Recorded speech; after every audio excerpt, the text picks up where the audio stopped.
नमस्कार। छठ महापर्व से पहले सासाराम से एक परेशान लेकिन अभिभावकों को सचेत करने वाली इस खबर सामने आई है।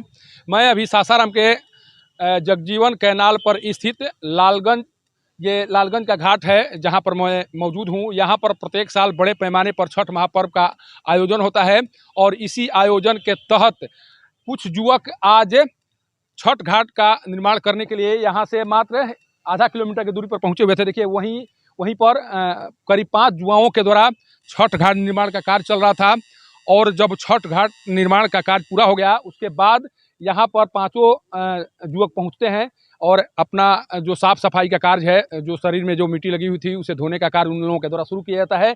इसी क्रम में एक युवक डूबने लगता है और उस युवक को बचाने के चक्कर में दूसरा भी युवक उसी समय वो भी डूबने लगता है। लेकिन जो 5 में से जो 3 युवक थे उन लोगों की कोशिश के द्वारा एक युवक को तो बचा लिया गया, लेकिन एक युवक अभी भी लापता है और उसकी खोजबीन लगातार जारी है। देखिए ये मैं वो नज़ारा दिखा रहा हूँ जिस नज़ारे को देखकर आप समझ सकते हैं कि वहीं पर वो घटना हुई है और परिजन से लेकर प्रशासन के सभी जो अंचलाधिकारी हैं या अन्य पुलिस के अधिकारी हैं वहाँ पर डटे हुए हैं और कोशिश यही है कि किसी तरह से शव को बरामद किया जा सके। हमारे साथ अभी सासाराम के पूर्व विधायक जवाहर प्रसाद जी के सुपुत्र संतोष जी हैं जो घटना के बाद से यहाँ डटे हुए हैं। इनकी कोशिश है कि किसी तरह से जो शव है उसे बरामद किया जा सके। लगातार गोताखोरों से संपर्क कर रहे हैं, सिंचाई विभाग में जाकर जो नहर का बहाव है उसे कम करा रहे हैं। इनसे बात कर जानने की कोशिश करते हैं कि क्या कुछ घटना सामने आई है और अभी तक क्या कुछ कोशिश किया गया।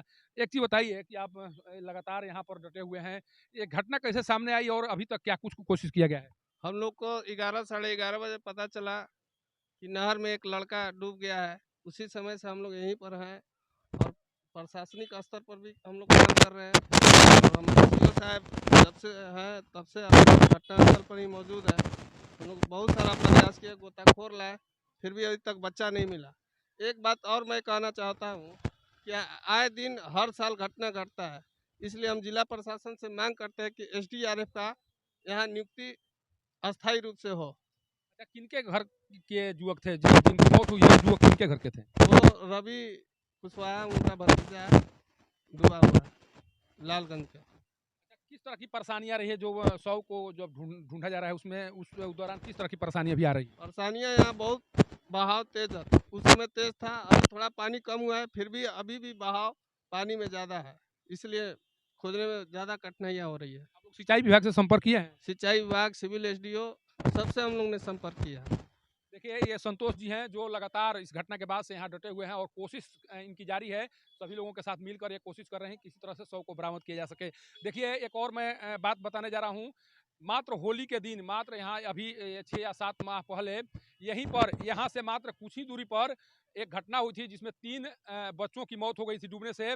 अब सोचिए कि इस तरह की घटना लगातार यहाँ सामने आ रही है। यहाँ से मात्र कुछ दूरी पर घाट निर्माण का कार्य चल रहा था और घाट निर्माण का कार्य सोचिए कि किस तरह से लोग घर के अभिभावक हैं वो एक तरह से अनजान थे कि हमारा घर का जो जुआ है या जो बच्चा है वो कहाँ गया है। अगर इस तरह का बहाव के बारे में उनको शायद पता होता तो शायद बच्चों को वहाँ शायद नहीं जाने दिया जाता। लेकिन देखिए पानी का बहाव अभी अभी तो कम कर दिया गया है, क्योंकि जब से घटना हुई है उसके बाद से लगातार कोशिश की जा रही है कि किस तरह से बहाव को कम किया जाए ताकि जो शव है उसे खोजने में आसानी हो सके। ये नज़ारा है, देखिए ये नज़ारा है। आप जब जिस जिस दिन छठ महापर्व का आयोजन होता है उस दिन जब यहाँ आएंगे तब पता चलेगा कि इस घाट पर किस बड़े पैमाने पर छठ महापूजा का आयोजन होता है। उसी को लेकर लोगों में एक गहमा गमी रहता है किसी तरह से यहाँ पर स्थान मिल जाए हमें ताकि हम यहाँ पर आकर अपना छठ महापर्व कर सके। देखिए ये नंबरिंग किया गया है। ये नंबरिंग बता रहा है कि ये सारे सारे घाट का नंबरिंग है और बाकायदा उन लोगों के लिए जो छठ महापर्व का आयोजन करते हैं उनके लिए ये बंदोबस्त किया जाता है ये घाट।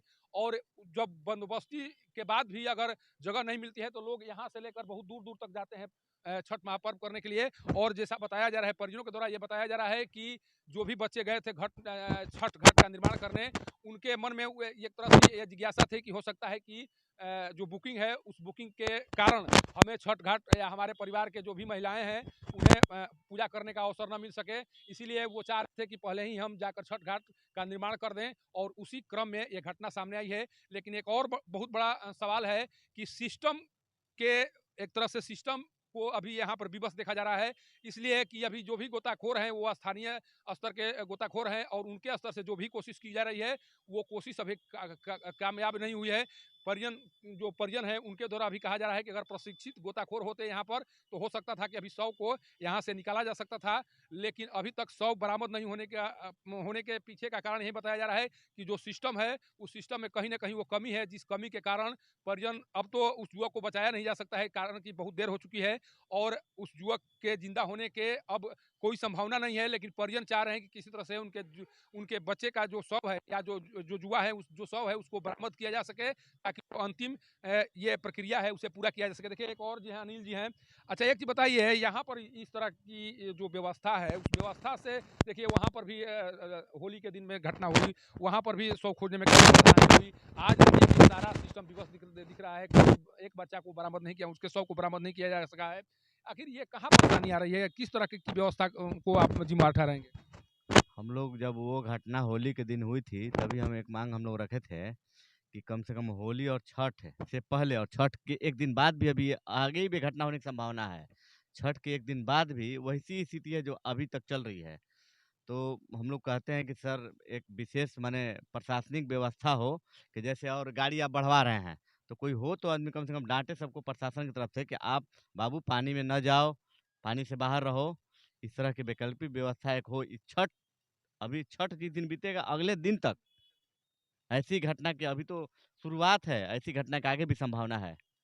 देखिए ये घटना न केवल प्रशासन बल्कि परिजनों के लिए भी सबक एक तरह से सबक है कि आप अपने बच्चों को किस तरह से संभाल कर रखें।